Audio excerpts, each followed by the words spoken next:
Welcome, friends! To the How-To Heretic. I'm Uncle Mark. And I'm Uncle Dan. And I'm Uncle Doug. And this is your user's guide to life on the outside. That's right. Leaving religion is the first step into a larger, better world. But it can also be a scary world. Things work differently now. Never fear. That's why we're here. We're your audio uncles. And with help from good friends and experts in all sorts of fields. We're going to share the stories and seek the knowledge to build a great life. After all, you only get one that we know of, so you'd better make the most of it.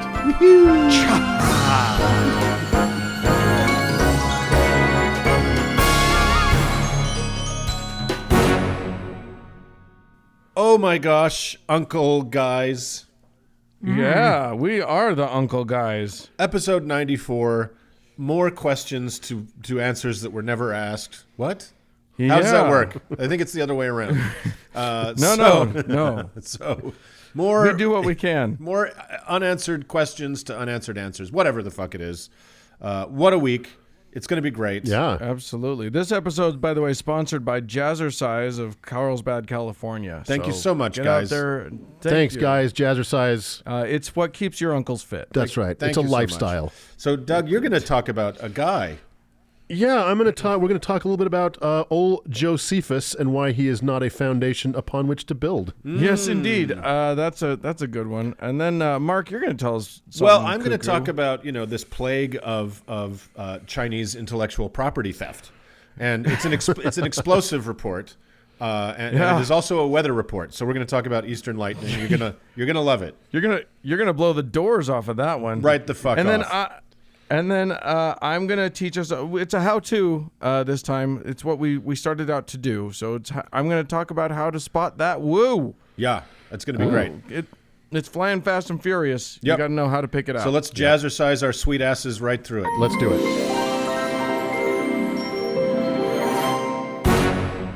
Hey, Uncle Mark. Yes. Here's the thing. When Uncle Doug and I went to Manti together a few weeks back, and I believe it's pronounced Manti. Manti. Mm-hmm. We spoke with a guy who was a biblical. He had a Bible museum, and he had all these artifacts and whatever. Yeah, I believe that's called a biblical jagoff. But yes, it is a biblical jagoff. They were exactly artifacts. They were artifact adjacent, I suppose. Some of them were artifacts in the sense that they were 300 whole years old. Right. They were facsimile facts. Yes, artifact-similes, I think was the portmanteau that you were looking for. Yes. Anyway, Douglas, you got into a bit of a argument. Well, we tried to avoid it, like we mentioned before. But, it's just, he was just laying out things for us to pick up that it became very hard not to. He kept dropping that low-hanging fruit. Exactly. We're three people that will take bait at some point when it's dangled so tantalizingly in front of our eyes. I thought I was going to be so good, and I was like, Doug, no. I'm giving him. I'm waving him off. I'm like, don't buzz the tower. And then I said it. I think I was the first one who actually engaged on something, but I was just trying to give him a little jab and then go. It was like a little poke and go. But no, Doug needed to dive in. Once you open those floodgates. Yeah, and he had a big gun to bring out. Right. We ended up somehow we got to the subject of the biblical inerrancy. Basically, he was saying he could prove the Bible was 100% true textually. Right. Right, with evidence and so we got into that place and we were talking about how the timelines of the Gospels don't match up, and the events that happen to them don't match up. Do too. That was kind of his response. Yeah, they do. His big counter argument was nuh-uh. Exactly, and we were trying to talk about how the writers of the Gospels were not eyewitnesses to the events they wrote about, and he brought up Josephus, which who is my favorite blues guitarist. Exactly. Is that the one we're talking about today? Yes, could be. Okay, great. I mean, we have no evidence that he wasn't. Who also did not meet Jesus. Right, exactly. I was taken aback because it is such a lousy apologetic. I'm surprised people still run to it. But he went right there, and he did it with such reverence and finality. It was kind of like, look, man, here it is, Josephus. Now get out. Right. So, and then he dropped his quill. That's right. It's like most apologetics, its popularity is matched only by its flimsiness. So I thought we could dive into why Titus Flavius Josephus is not the catching of the golden snitch that Christians think he is. So I don't know what that means, but let's, yes, you do. Let's continue. You've read all of the Harry Potters like 17 times. I never did.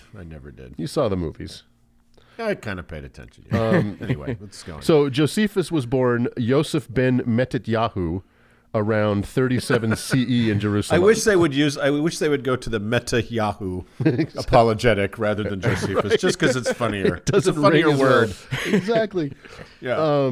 You guys know about the this is true, the Hasidic Jewish rapper named Matisyahu, don't you? No. Yeah, that's a real guy. Really? Yeah. Wow. Well, we'll do him another day. Yeah, exactly. Yeah. So again, with everything in this period of time, dates are an approximation, but just so we're clear, scholars argue exactly when the year 0 falls in the life of Christ. Sure. With some arguing that Jesus was as old as 4. But let's be generous and say that Jesus was born in year 0, as most Christians believe he was. Crazy bit of luck. Right, exactly. But I will also be generous and assume that there was actually a man Sure. fitting the description of Jesus. Right. So if he was born in the year 0, that means he was crucified in the year 33 CE, a full 4 years before Josephus was born.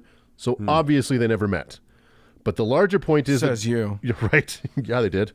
He came back. Jesus came back. You don't know. That's right. You did. Maybe they met in 3 days. Guatemala. Did I just blow your mind?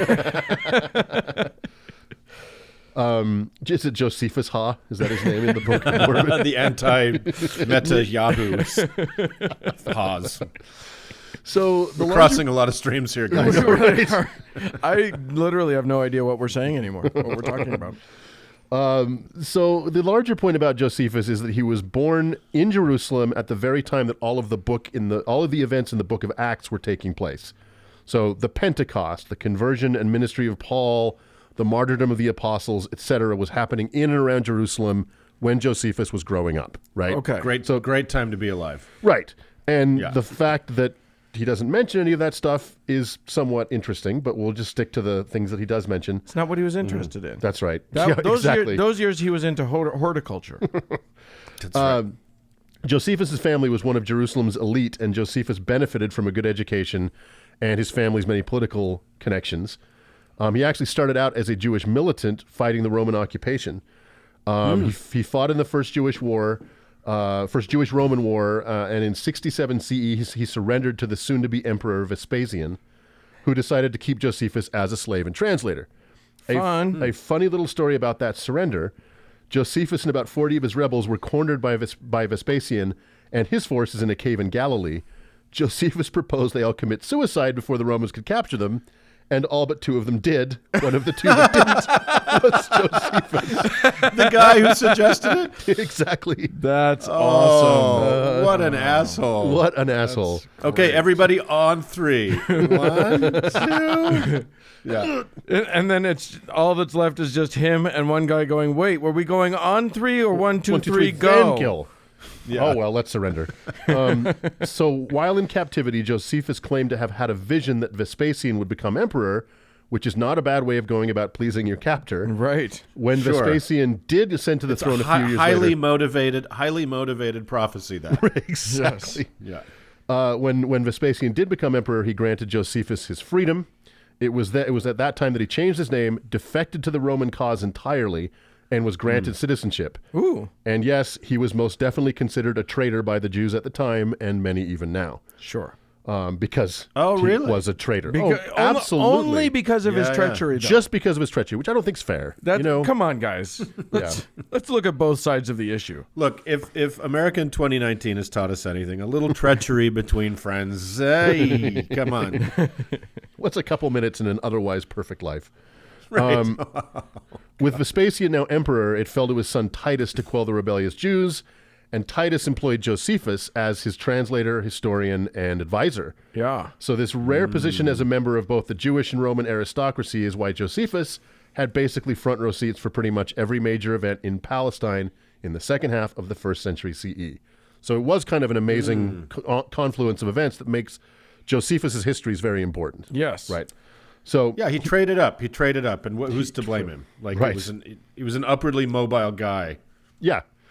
He went on to write several works that survive in whole or in part today, most famously The Jewish War and The Antiquities of the Jews, which chronicle the political and military goings-on of the Jews, written from the Jewish perspective, but obviously for a Gentile audience. So Okay. these two works are very important to scholars of this period of time. I'm just on a quick side note, Josephus, I think we already established this, was a bit of a dick. Right. Aside from betraying his people, he was a real shitbag to his enemies and used his status to exact revenge on his critics and enemies, some serious and some petty. He divorced 3 wives before sticking with his 4th, and although he never practiced it, he was a proponent of polygamy. Yeah, sure. Yeah, why not? So, Okay. let's get to the heat of the meat. As a historian of the first century Jewish politics in and around Palestine, Yeah. You say it however you want to. right, it's my segment. Josephus mentions Pontius Pilate, Herod the Great, and several other historical characters and political groups that appear in the Bible. Confirming Therefore, that those everything ones, he says is true. Right, exactly. those ones exist. Here's the thing: those people existed, exactly, and you would therefore expect a historian at that time to reference them. This proves nothing about the actual truth of the Bible, any more than the fact that Bill Clinton appears in the movie Contact proves that that's a true story. Right. So, he does mention John the Baptist in Antiquities of the Jews, which is interesting. It's the only mention of John the Baptist outside of the Gospels, and it is believed to be authentic by scholars. So the reference that Josephus puts in this book is to a Jewish legend that Herod lost his army because he had killed John that was called the Baptist. So there was at least a legend about a guy named John the Baptist in first century Palestine. However, this presents another problem because Josephus dates John's death to 36 CE, which is at least some years after the death of Jesus, and all 4 Gospels have John the Baptist dying before Jesus. Right. So even that little thing. But right. And it is a fact that when their mothers met, Right. the fetuses leapt inside their tummies. So, I mean, I don't know how he got that wrong because that's true Bible fact. Yes, indeed. That is true. I also want to say that the legend of John, he did not plant all those apple seeds. I don't care. Apple trees. I don't care what anybody says. Yeah, though they were fig trees. It was just a legend. Johnny Fig Seed. It's the Jewish version. And, of course, the white man stole it, right? Made it apples because that's the thing. So, yeah. Okay, so let's get to the mentions of Jesus by Josephus. The first mention is in Book 18, Chapter 3, Verse 3. It's not long, but it's a little bit lengthy. I'm going to read it, so bear with me. And this is quoting Josephus. Now there was about this time Jesus, a wise man, if it be lawful to call him a man, for he was a doer of wonderful works. A teacher of such men as received the truth with pleasure. He drew over him both many of the Jews and many of the Gentiles. He was the Christ. And when Pilate, at the suggestion of the principal men amongst us, had condemned him to the cross, those that loved him at the first did not forsake him, for he appeared to them alive again on the 3rd day, as the divine prophets had foretold these and 10,000 other wonderful things concerning him, and the tribe of Christians, so named from him, are not extinct at this day. That's pretty definitive. That's pretty definitive. I mean, Josephus names Jesus. I'm sold. I'm a Christian again. Yeah, well, there's just one problem. Damn it. This was a total forgery. What? This is a total forgery and interpolation. It's such a fulsome quotation about Jesus that it's come to be known as the testimony of Flavianum. But it's a total fake. It was dropped in meaning it was added to Josephus's work. Exactly. By zealous Christians probably in the 4th century. Yeah. So it does feel like complete, yes. like it needs no context. It's just whole and complete unto Yes. itself, just rammed into the middle of it something. manages to get some anti-Semitism in there. And if you read just the few verses before and after, it sounds totally off, right? The language is different. Yeah. Oh, yeah. And it's been proven to be, yeah. It's not even authentically Josephus, which is specious anyway. Exactly. If it was authentically. How dare you, sir? Specious Josephus, say that 3 times. And Whackin' Yahoo appears in the mirror and raps at you. So my question is, like, what motivation does he have?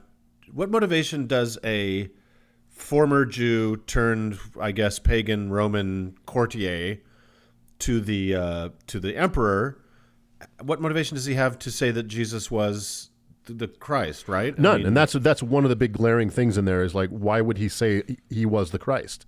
Right. Like that's just saying like Joseph Smith was the how prophet. Does it, right. How does it serve his master, which is clearly what this guy was all about. Right, exactly. Well, and even it doesn't seem to serve Rome at all, does it? And even if he believed that Jesus was the Christ and decided that he wanted, he wouldn't have put it in just because his master would have killed him for it. And the Romans, I know the Jews killed Christ. I know all our Nazi listeners, that's what happened. But they were Roman nails and a Roman cross and a Roman hammer. So exactly. It was the Romans. Exactly. And so it's been proven with software and computer analysis that this was pretty much lifted out of the book of Luke and dropped into this text, right? So one thing we know for sure is it is corrupted information. It is inadmissible in any kind of court, right? So only 2 mentions. One of them is a forgery. Here's the second one. Same book, book 20, chapter 9, verse 1. It's in the context of a larger discussion about some political goings-on. He says, quote, Festus was now dead, and Albinus was but upon the road, so he assembled the Sanhedrin of judges and brought before them the brother of Jesus, who was called Christ, whose name was James, and some others. That's it, right? So we got his brother. We get his brother. And it's in passing, and it's in the context of a book that's like 400 pages long as well, right? So that's the only other mention in Josephus? That's it. Oh my God! And that one was not probably a forgery, but no, this one seemed to be authentic. So what he's saying is he's trying to identify a person, and he says this person was next to the brother of the guy that some people called Christ. Exactly. And one thing it does prove is that Jesus had brothers. So suck on that, Catholics. Yeah, exactly. Well, and the other thing is that like this, I know, is the passage that is used by many people who study ancient history to say, yes, there was a physical man, a real human named Jesus who was a prophet and claimed to be the Christ. Right.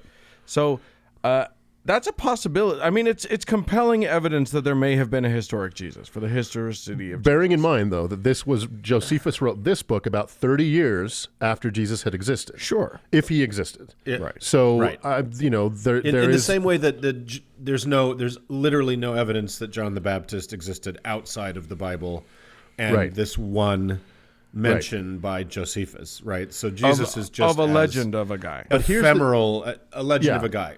Now, this is the brother of a legend of a guy. Right, exactly. So and that's the only mention. Check and mate. Right. Yeah. So here's the thing. Nobody is arguing that Christianity doesn't exist or that it didn't have a beginning. Right. Right? Even if this one reference in Josephus's voluminous body of work is in fact referencing the Jesus that early Christianity based itself on, all of your work is still in front of you, Christians. Yeah. Right? Yeah, exactly.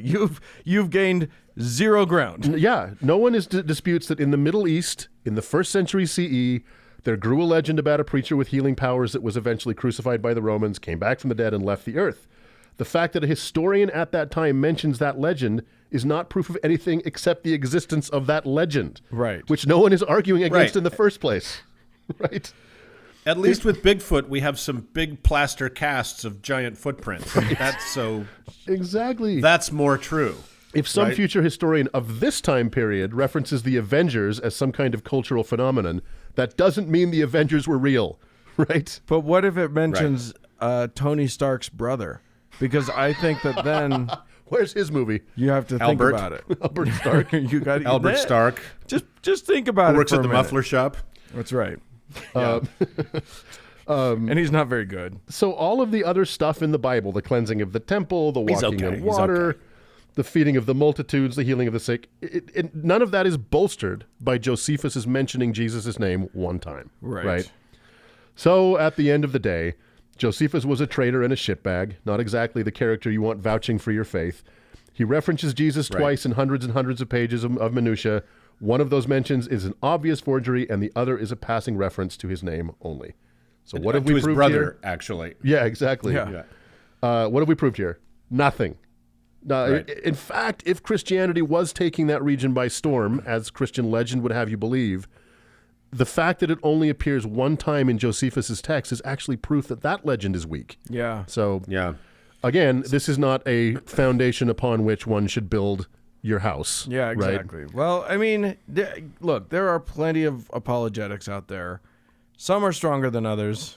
But yes, if someone says the word Josephus to you, you now have permission to giggle. Have at him. Yeah, and this is the primary source material, right? They all go back to, if you read Josephus. Yes, with such intensity. Because none of the other contemporaneous writers, like there are other people who wrote contemporaneously of the history, none of them mention Jesus. Like nobody's talking about it. So like the one guy who says something about it, and it's like basically what he says is, it sounds like, and then David Koresh's brother, who called himself Christ, it's like, that's very clearly a toss-off. That's not like the very important Mr., Pope Pius III or whatever. It is definitely just a throwaway. And the Romans, who wrote down everything in a language that has never been lost, right? A language that has been legible without any gap in time,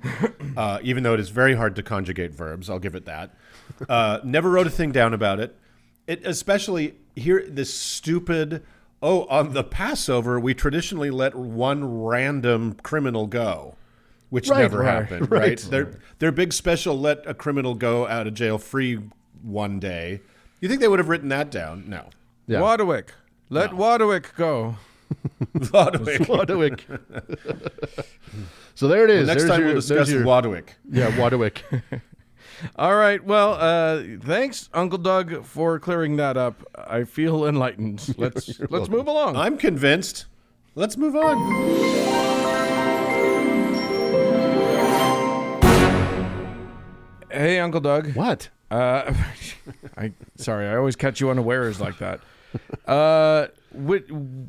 When you're looking for, a lot of our listeners have recently left religion. They're out there. They're basically flailing about, not knowing what to do with themselves. Right. Maybe the answer is to join a new religion. Maybe the answer. I mean, you don't have to throw the baby away with the proverbial bathwater. Right. Just throw out the baby. Keep the water. Just keep the water. You could make a nice baby stew. You got yourself a stew, baby. It's like, Joseph Smith did the same thing, right? Where he's like, well, what religion should I belong to? And I think the answer is try them all. Yeah, right. Exactly. You're going to find one that fits, or at least one that fits you into a place you won't be able to get out of. And I have just the thing for you guys today. Just the remedy for what ails you. Hurrah. And, now, as you and our listeners may know, guys, so much of what we buy and see in the world is made in China. It's a big, bold nation of over 1 billion people. And at last, it's flexing its economic muscle in a very big way as well, as China in the past has clawed its way out of the horrors of the Great Leap Forward and the nightmare of the Cultural Revolution. The average person's quality of life has improved, and that's a good. But it's important to keep in mind that new standard of living is relative to the dismal, always near starvation levels of those previous periods I mentioned. So to the outside eye, life in China today still can look pretty terrible overall. So, but that things have improved is hard to dispute. What is not in dispute is that for every step forward in the condition of general human rights there are the inevitable 2 steps back. And all this is important to the story today as we move forward, dear uncles. For you see, it's not just shoes, electronics, and appliances that are made in the world's manufacturing powerhouse. They're moving into what I think, and have always considered to be a truly made-in-America product, crazy religious cults. They're taking all of our jobs. Yeah, right? It's a booming business there. In fact, it's such a booming business in China, it's a wonder Mitt Romney hasn't sold Temple Square for scrap and outsourced Mormonism to Guangzhou. So the cult that inspired today's segment has a very cool name, Eastern Lightning. That's nice. Ooh. Yeah, and they take their name from a lightning sound segment. So they take their name from a passage in the biblical book of Matthew, chapter 4, verse 27, that says, "For as the lightning comes out of the east and shines even to the west, so shall all the coming of the Son of Man be." So that's cool, right? Get your own book, though. Well, yeah. Come on. Cheaters. So who are these Eastern Lightning folks? What makes them tick? Well, known also as the Church of Almighty God, it's a sort of Christian sect founded in China in 1991 with somewhere between 1 and 3 million members. So, which in China is meaningless. That is a tiny number. That's a stat. Totally. So it's an anomaly. So like we've discussed before with the Falun Gong cult in episode 60, it's very hard to know what to believe about anything coming out of China that has run afoul of the ruling Communist Party, as Eastern Lightning definitely has. So there's so much propaganda and counter-propaganda flowing in both directions. One has to try to read between the tea leaves to figure out what's true, and it is not easy. Right. But there's lots of crazy shit. So what you should definitely not do is believe anything Uncle Mark says about it. Or anything, ever. So part of what makes it also hard to parse is that while China is officially and legally an atheist country, there are religions that are tolerated, but only just. And among those are several mainline Christian sects, like Catholicism and some Protestant denominations. But then there are loads that are not tolerated. Among them, the aforementioned and persecuted Falun Gong, and our new friends, Eastern Lightning. And as Eastern Lightning is one of an unknown number of Christian or semi-Christian sects that live in a shadowy underground, loosely referred to as house churches, because people have to meet in small numbers in people's houses or in remote rural areas. Right. In fact, many Eastern Lightning members don't know each other's real names, like spies, right? So they can't compromise each other under torture. That's pretty smart, actually. Yeah. So it says that's just good planning, Eastern Lightning. But the upshot is that all of this undergroundness and oppression is that not only is the info about these groups sketchy, but there is little monitoring of the weird shit they pull on each other, as we'll see with our friends in Eastern Lightning. So what do these secretive and with good reason folks believe? So pretty much the standard Christian canon, so no big surprise there, but with a twist. Guys, good news. Excited. Jesus came back already. Oh, yay, Messiah. Wahoo! In 1973, hallelujah. And her name is Yang Zhangbin. Hallelujah. Whoa. Wait, what? You just said the word her. That's right. Mrs. Jesus Christ II is a woman in her 40s from a small town in northwestern China. The waiting is over. Hooray! And this proves conclusively the future is female. Now, yes, indeed. As we all know, Yang Zhangbin lived in relative obscurity until the head of Eastern Lightning, a guy called Zhao Weishan, recognized her as Lady Jesus in 1993. Now, I want to know how that went down. Did you bump into each other at a Starbucks and he just went, "Hey, he pointed at her Jesus." Like Invaders of the Body Snatchers style. Tell the truth. Are you Jesus? So now, as many listeners will know, China was in more of a cracking down on shit mood than the norm in 1993, with their very public and very brutal crackdown on student protesters in Tiananmen Square just a few years earlier in 1989. So anything with an anti-communist whiff was going to meet the business end of a tank tread toot sweet. And Eastern Lightning was very anti-government, calling the Communist Party the Great Red Dragon after one of the evil beasts from the best children's book in the Bible, Revelation. Yes. That's when, like countless other churches, they went deep underground. One would think being in hiding would make a group be a little on the DL when it came to fanaticism and behaving in kind of bonkers ways that might get you noticed by the authorities. Not so with our friends in Eastern Lightning. It's lightning. It's hard to hide. You can't name yourself Eastern Lightning and then be like, we're subtle. Yeah, right. Shh, don't tell anyone. It seems these folks have a sort of missionary zeal that the Mormons can only dream of. And in reading the stories about them, I get the sense that the second they lay eyes on you, you're fucking converted, whether you like it or not. So before I get to those stories, I did spend a few minutes, I'll never get back, visiting the Eastern Lightning English language page, which gave me quite a spook because it looks like a nightmarish hybrid of Scientology and North Korean happy peasants propaganda. Everyone is cheerful to the point of looking like the fucking Joker. But at least it was perfectly uninformative, with such headings as "Words in the Flesh Reveal," "Religious Music." Religious music festival in Germany to be praised by the Almighty God Church program. Or how about this one? 2019 gospel movie, Mom's Love is Too Great. And perfect. The seemingly obvious heading, It's a Curse to Crucify God. And of course, clever virgins listen to the voice of God. And I saw they had made several feature-length films. Attention, Eli Bosnick. So, let's rejoin Eastern Lightning's slow descent into madness, already in progress. Like I said, they proselytize rather aggressively. For some reason, their favorite target, or the one they found was easiest, for whatever reason, were middle-aged women. So husbands and families would describe the women in their lives just disappearing. They would come home and find them gone. No personal belongings had been taken. They just evaporated into the cult underground, never to be heard from again. Whoa. So that leads us to 2002, where there was a fairly famous version of this aggressive missionarying, when the group kidnapped 35 Chinese evangelical leaders in a coordinated action in several dispersed cities in China. It seems they were held for months in an attempt to force them to join the cult, and then in turn to go forcibly convert their old congregations as well. So that's great. Yeah, that's a cool thing. Don't tell the Mormons. Yeah, right? So let's not give anybody ideas.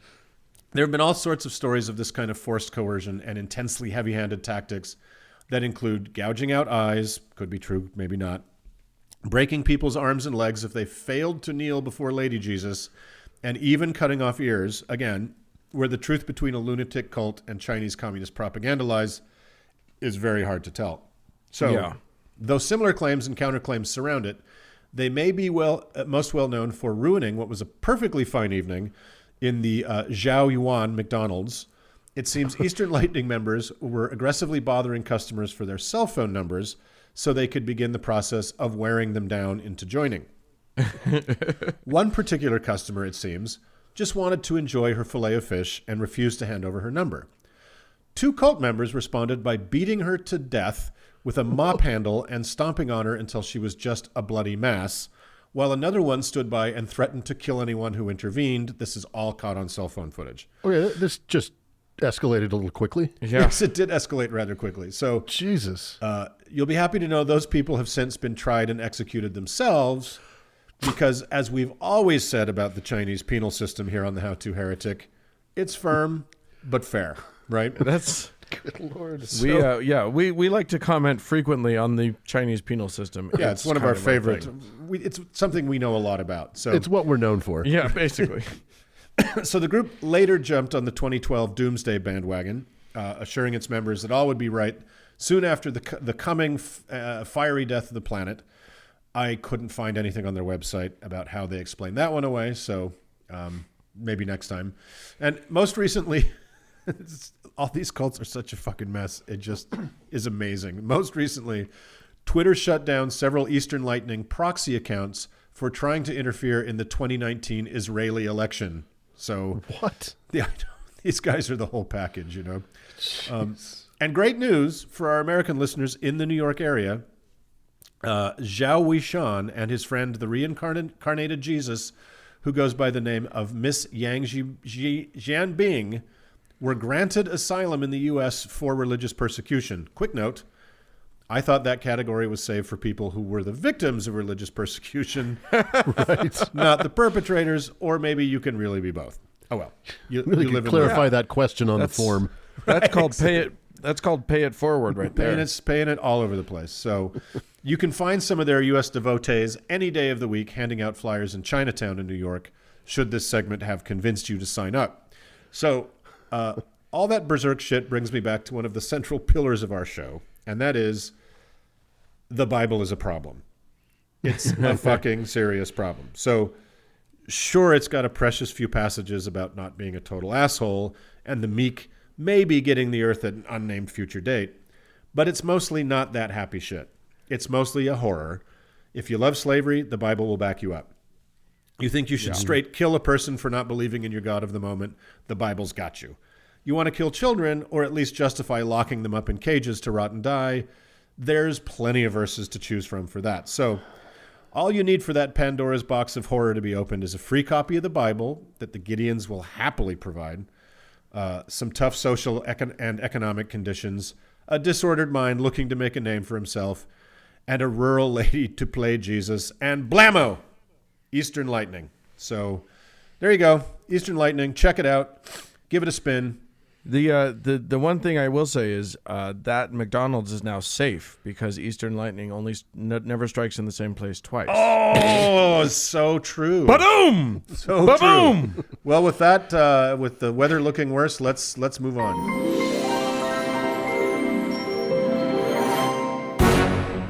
Well, uncles. Yes. Yo. Look, last week you'll recall we didn't do any patrons. We didn't talk about the patrons because we didn't know who they'd be because we were recording in the magic of space and time. We were all in 3 different countries. Yeah. It's true. We were in the diaspora of the Americas. Same hemisphere, yeah, but not the same country. Yes, indeed. So now that we're all at least on the same continent, Yes. we can talk about the people who are the best folks in the world, our favorite listeners, the ones who give us money. And so we've got some new patrons to thank, and I hope you'll join me in thanking them and with a uplifted hand of approval. Yes. That's the Mormon way. So thanks so much to David, Squirrely Wrath. Yes, Squirrely Wrath. Good job. Kathleen, and then let's see, Mark. I'm gonna have you give a saint to Lauren. Oh, Lauren, congratulations on your saint. That is obviously Saint Vidalia of Onion, who's a real favorite around here, which is the patron saint of carbuncles. The 1991 re-release on DVD of Chariots of Fire, which is incredible, and Pennsylvania. Yeah. Oh yeah, Oh, yeah. good, Right on. excellent. Good job, Lauren. Yeah. Well done, Enjoy. Lauren. And Uncle Doug, you have to give an improvised Oh, saint boy. to not Uncle but Mark. Oh. Okay, Mark, your saint is Saint Fatima of the Canary Islands. Oh, Yeah, and Saint Fatima is the patron saint of alopecia, September, and unexpected jewelry. wow. Yeah, there you go. That's really nice. Nice. Yeah. Good job, Mark. Very excellent. And I have to give a saint to Matthew, and cow. we'll see if he can figure out where I went on my vacation recently. Matthew, your patron saint is Juan of Bogota. He is the patron saint of getting my sneakers really clean for a very, very low price. And wine at cafes, and of sitting on what look like very uncomfortable stools. Wow. So, That's incredibly specific saint. So they all are, Mark. Yeah. I don't know if you've noticed this. They're all very specific Well, saints. Pennsylvania and- is sort of a general thing, but I'm not going to argue. I'm not here to argue about Okay. saints because it's beyond our power to know where this comes from, right? Right, yeah. I mean, it's not like we're choosing this. This Yes. is just what happens. Yes. This is just how the It comes magic upon works. us. Inspiration. For $5. Yes, every week. Yes, indeed. So there you go. These people are the kindest folks. They've decided that they value what we do, and they're going to pay for it, and we appreciate that the most. We love you. For those of you who can't afford to give us money, that's fine. Still, what you can afford to do, because we know you have the internet, is that you can go onto wherever you listen to this and give us a nice 5-star review. Just lie. Just Look, you don't have to like us 5 stars to click 5 stars. Yeah. That's just not how that works. do it out of spite, if nothing else. Yeah. Yeah. Do it to make the other podcasts feel bad. That's right. Do it to make Eli That's cry. why I get out of bed in the morning. That's right. That's right. All right. Okay. So, thank you guys so much, and let's move on. Moving on.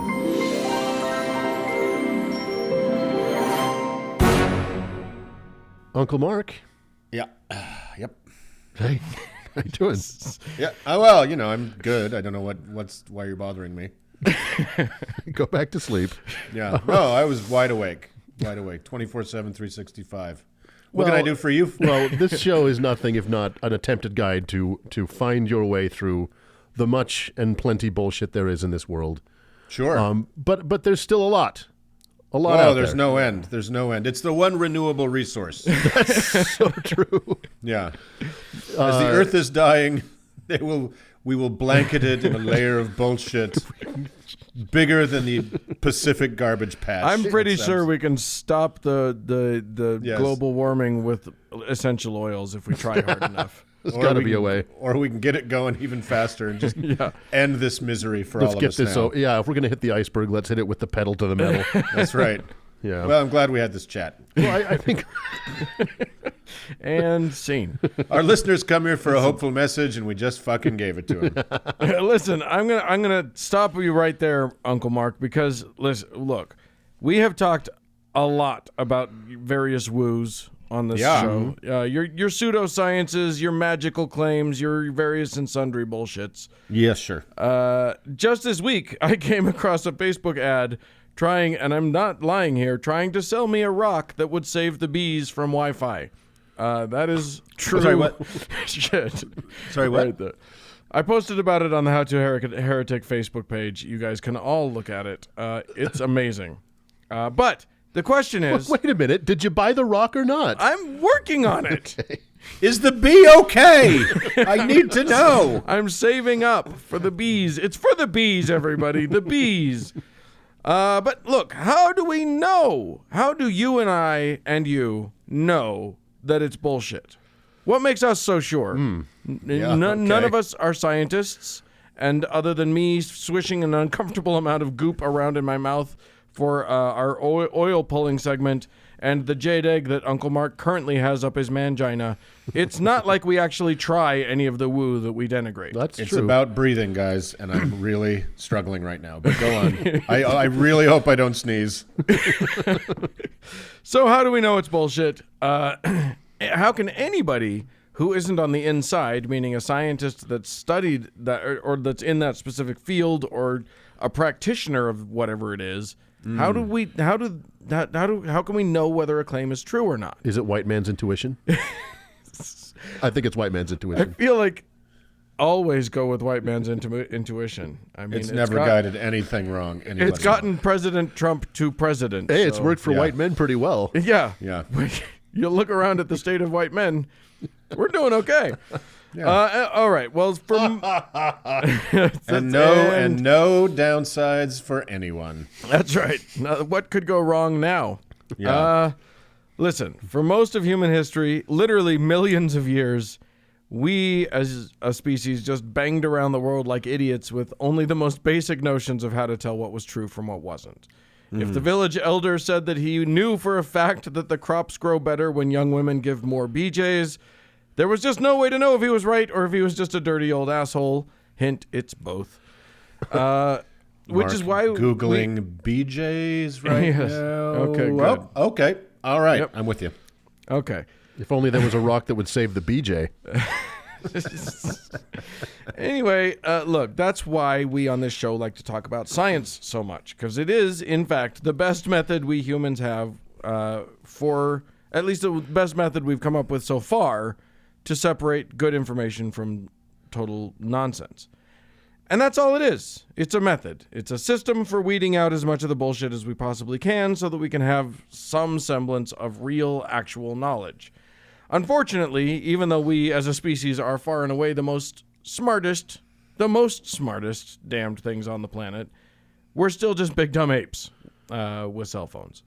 So we're plagued with cognitive biases, fallacious thinking, even with the powerful methodologies we've created for ourselves to try and work around those weaknesses. We still do science wrong a lot. Take, for example, Aristotle, who was one of the great-grandfathers of the modern scientific method, who had the most revered brain in the world for 1,000 years and was wrong about almost everything. Well, he was also a bugger for the bottle. Well, why not? I mean, at that point, Why wouldn't Some you be? Python deep cuts, guys. That's great. Good job, Doug.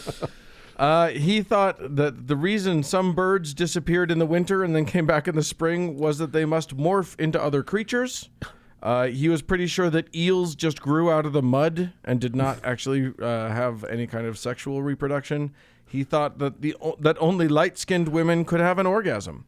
So, the classic 1-2 punch of racism and sexism. That was a sharp left turn. Yeah. Yeah, exactly. Uncle Doug, on the other hand, is convinced that no women can actually have an orgasm, so Aristotle's at least one up on him.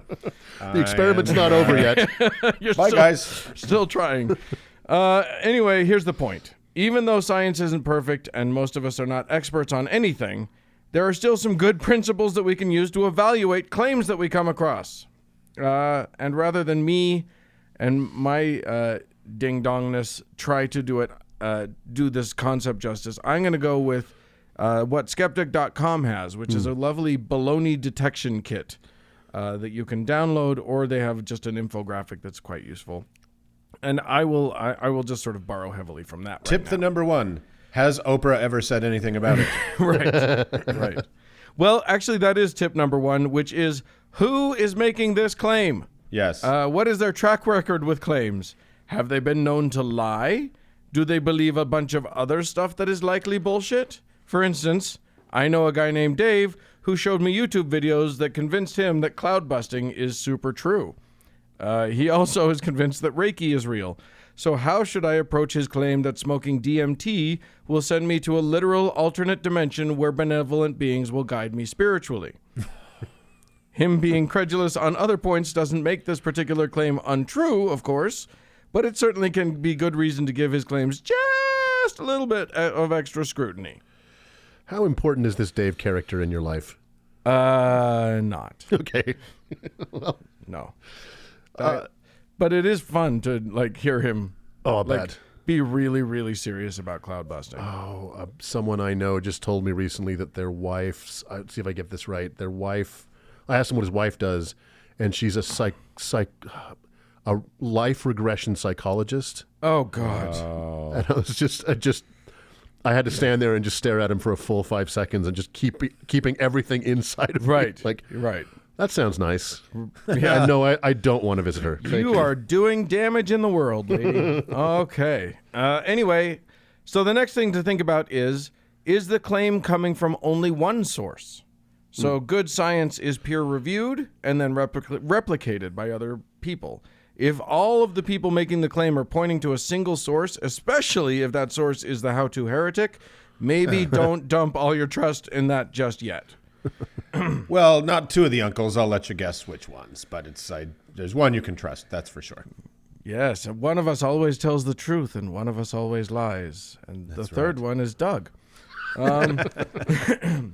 Anyway, so this next one, it's a little tricky for people who are already very deep into the woo, but for the rest of us, check in with how you already know that the physical world works.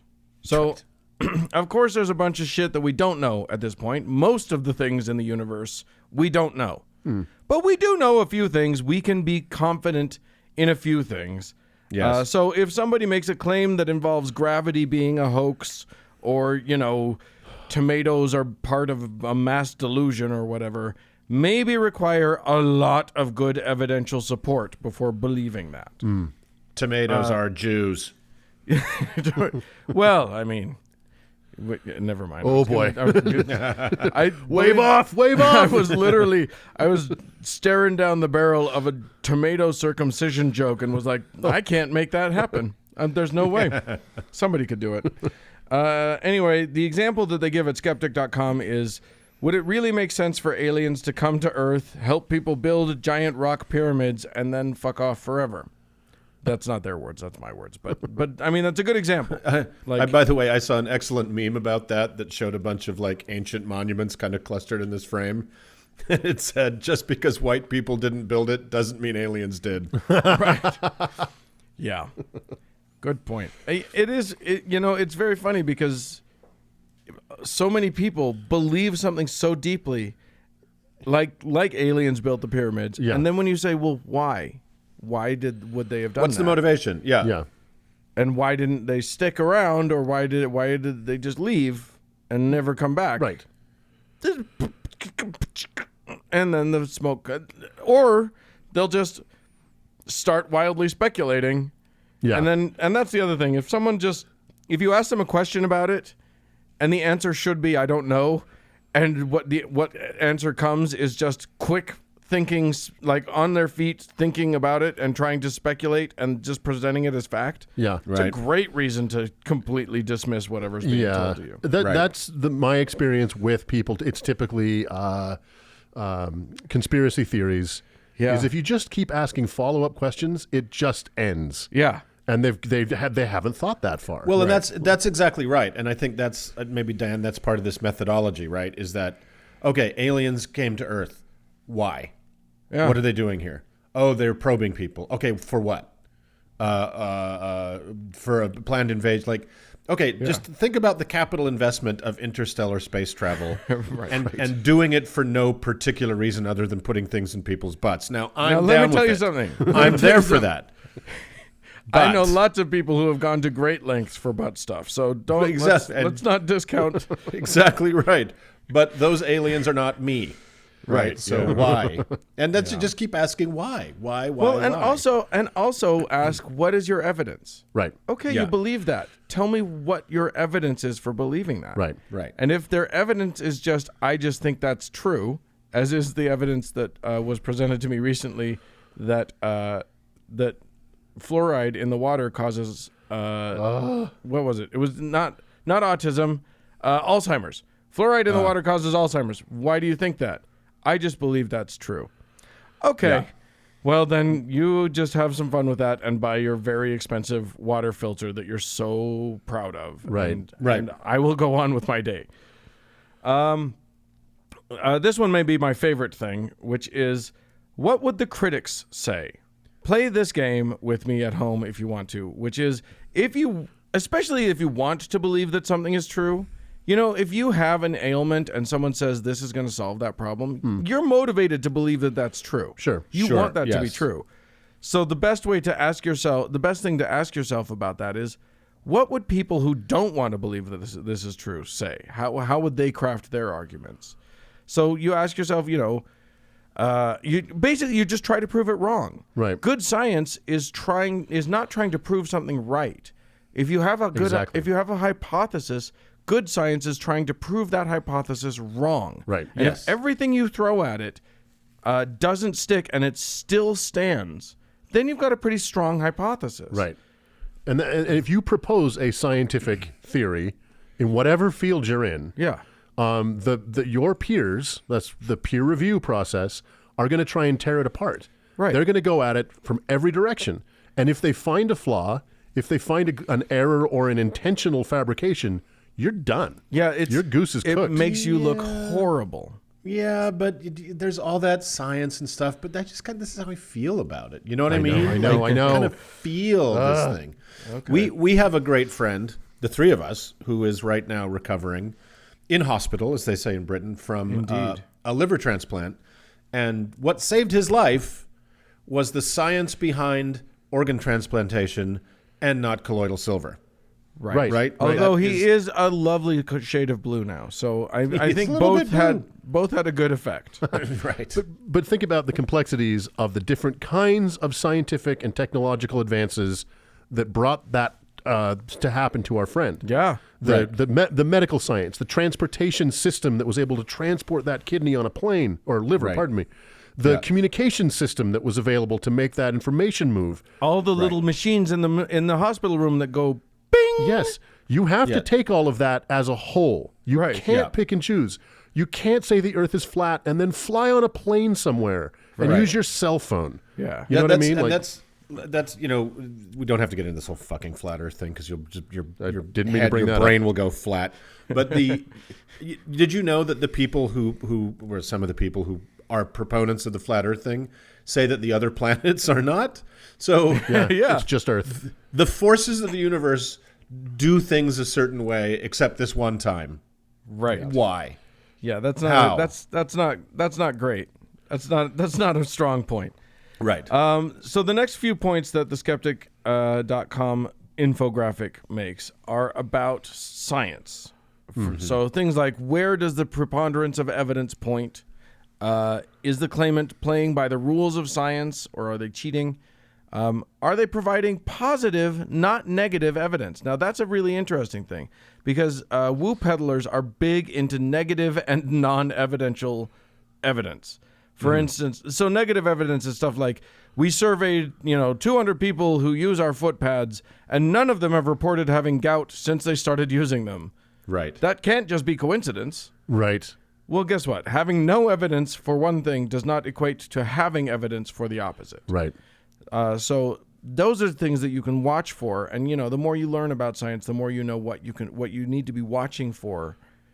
Yeah. In a bad study or whatever. Well, and in the world of woo and conspiracy theory, there can never be a coincidence. But in a universe as giant as ours, sometimes things happen that are not related to each other, that are just coincidental.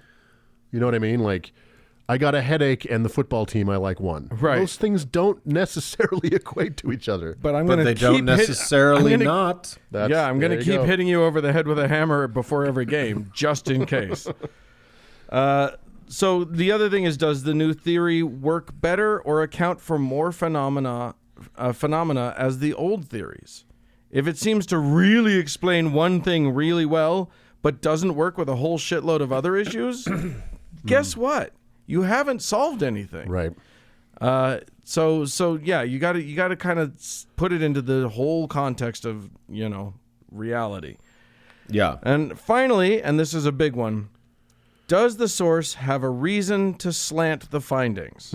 So do they stand to benefit from the outcome being one thing or another?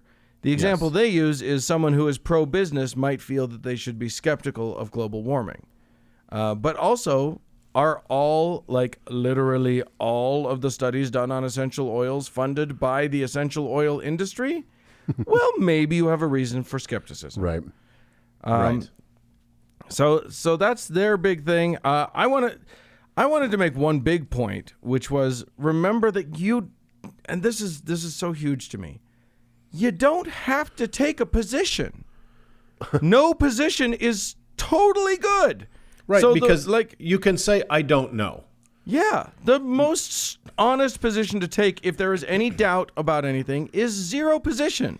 Is to say, if the news media starts shouting about a new study that says cell phones are making millennials grow horns on the back of their head, or chocolate helps you lose weight, and somebody asks you if you think that's true, don't know. Right. Just don't know about it. It's the most amazing thing to say, I don't know. I don't know is the most powerful, liberating phrase in the thinking person's arsenal. And the more proudly and strongly you can say it, the more your uncles will respect you. Right. Well, and you will notice if you pay attention to people, public scientists, to people who are in the public eye, who are on television like Neil deGrasse Tyson or Bill Nye or whoever, they will frequently say, we don't know. Right? Yep. Yep. We don't know why that happens. We don't know where that came from. We don't know what caused that to begin. We don't know what makes up the majority of the universe. Right. You will not often hear the Pope or the Dalai Lama say that. Right. Well, or the even megachurch worse, dickhead, right? Or fucking Donald Trump. Yeah. Try and make him admit he doesn't know a thing. Right. Just try. And this is a man who knows nothing. Right. Exactly. You can ask him about any subject, and he will spout facts at you about that subject. And that's the thing. I think a lot of times in this society, we are actually trained that it is weakness to say, I don't know. Especially in that world that he inhabits. Yeah. That many of his followers inhabit, that the Venn diagram of religious people almost perfectly equates to. Well, I was wrong to say he doesn't know anything. He is quite an expert in early American colonial airports. Yes, So the Battle of Lexington Concord Airport. Right, yeah, Yes, exactly. right. Oh, the crossing of the TWA. The crossing of the tarmac. And another thing I think is important to point out to Dan, if I can just leap in on this.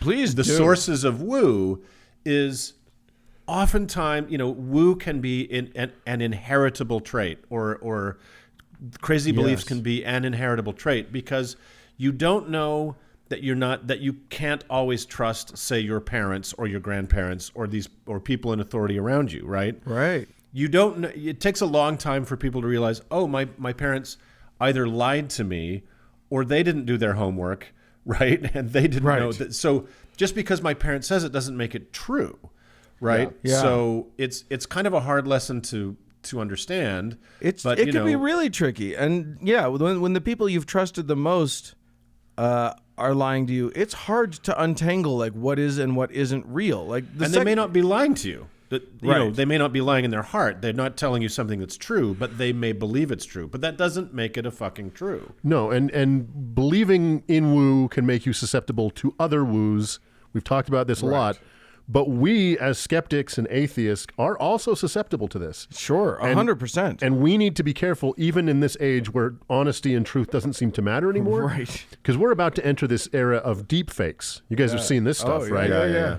That you are going to see things with your eyes and hear them with your ears that are not true. And we've got to be very careful to not follow those things or believe those things just because we saw it, which is crazy, but there it is. I'm not even real Uncle Dan. So there you go. Look, and I do want to say that like this, me saying how much I love the phrase "I don't know" and how much I love admitting to what I do and don't know. That doesn't mean you have to give equal measure of possible versus impossible for everything that you come across. Exactly.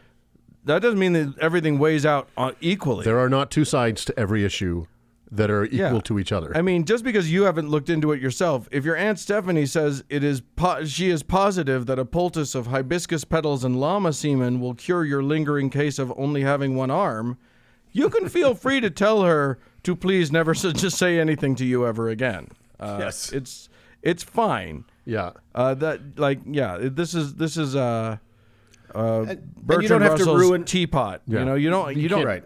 Exactly. Just because you can't disprove it doesn't mean you have to see it as equally possible or impossible. And it's the trap that like got people like Bill Nye fall into, where, okay, I'm going to debate a flat earther. Right. Well, you have just given half of the stage to a flat earther. Yeah. Right. Like that normally wouldn't have any place on that stage. You have ceded that there is 50% merit to both sides.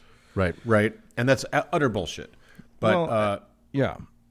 Can I tell you my favorite woo story before we're done with this? I hope you do. I hope you will. So I'm not going to give too much away about this guy because he's kind of still around. But he was a person I knew a long time ago, an ex-Mormon guy who was a little bit susceptible to woo, and he somehow got in with this guru who insisted he buy a $5,000 crystal skull as a focus for the energy of whatever. And he told him to listen to whatever the $5,000 crystal skull had to say. And guess what the crystal skull had to say?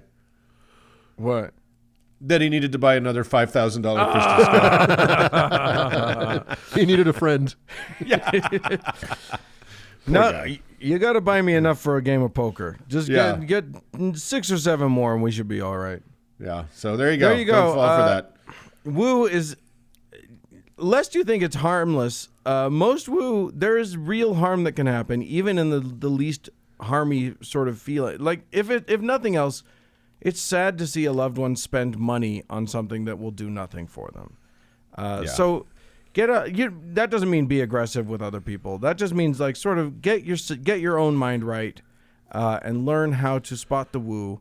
We'll keep looking out for you as well. Your uncle's got your back. But I'm with you, Uncle Dan. Woo is a trap, and it can be a yoke. And if you can free somebody from their woo prison with reason and good-natured questions, please do. Yeah. I mean, if you can.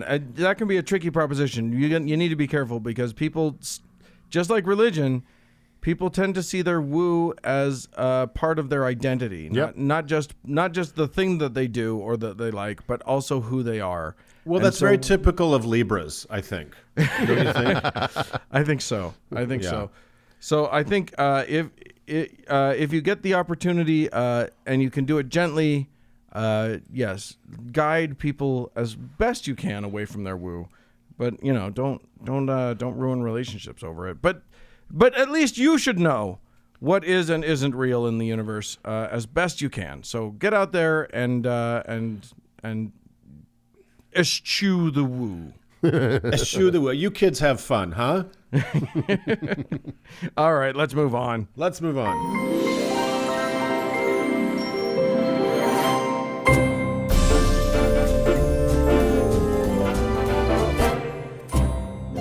Well, friends, that is it for this week's show. Hey, we'd love to hear from you. If you've found some woo that you'd like Mark to participate in, send him an email, howto@howtoheretic.com. Mm-hmm. Or if you've recently been killed in a McDonald's, you can leave us a voicemail about it at 903-88-HOW-TO, which is 903-884-6986. I'm also on Twitter, and you can tell me about your murder at the McDonald's there, too. Yes, indeed. Thanks so much to our patrons for all of your beautiful money. And thanks for the incredible patience and indulgence, yet again, of our editor, Cody Layton. Yes, and thank all of you for tuning in. Bye, friends. Ta-ta.